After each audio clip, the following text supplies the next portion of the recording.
نبی پاک علیہ الصلوۃ والسلام کے چچا ہیں رشتے میں، حضرت ابو سفیان رضی اللہ تعالیٰ عنہ۔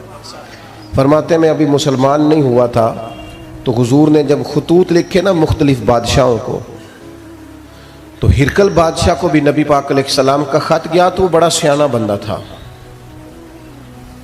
اس نے کہا میں جلدی نہیں کروں گا فیصلہ کرنے میں۔ اس نے کسی بندے سے کہا کہ یہاں پتہ کرو، یہ جو میرے پاس خط آیا ہے نا نبی پاک علیہ السلام، تو پتہ کرو عرب شریف کا کوئی تاجر اگر یہاں آیا ہوا ہو نا، تاجر سیانہ بندے ہوتے ہیں، گھومتے ہیں، اور بندہ ذرا وفادار قسم کا ہو، پیارا ہو، اس طرح کا کوئی بندہ لاؤ جس سے میں بات کر سکوں۔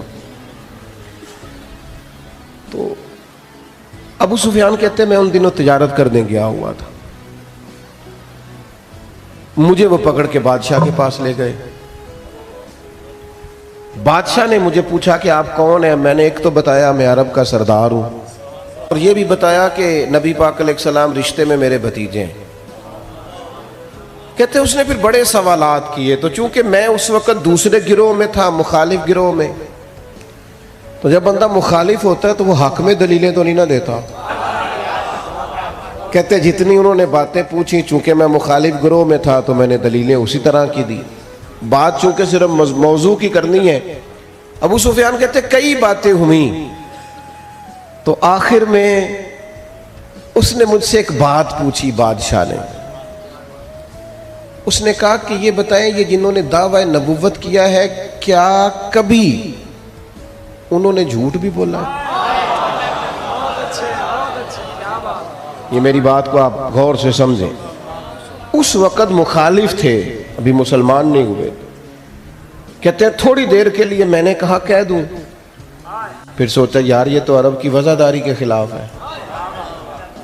پھر میں نے سوچا میں کوئی اور بات کروں گا، معاذ اللہ شاعر ہیں، جادوگر ہیں، تو شاید کہ 2 منٹ کے لیے سوچے، پر حضور نے جھوٹ بولا ہے، یہ تو مانے گا ہی کوئی نہیں۔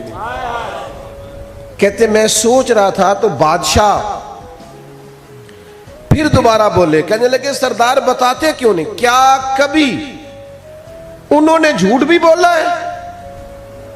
تو ابو سفیان کہتے ہیں میں نے چھڑی اٹھا کے دوبارہ زمین پر رکھی، میں نے کہا بادشاہ سن وہ میرے بھتیجے ہیں۔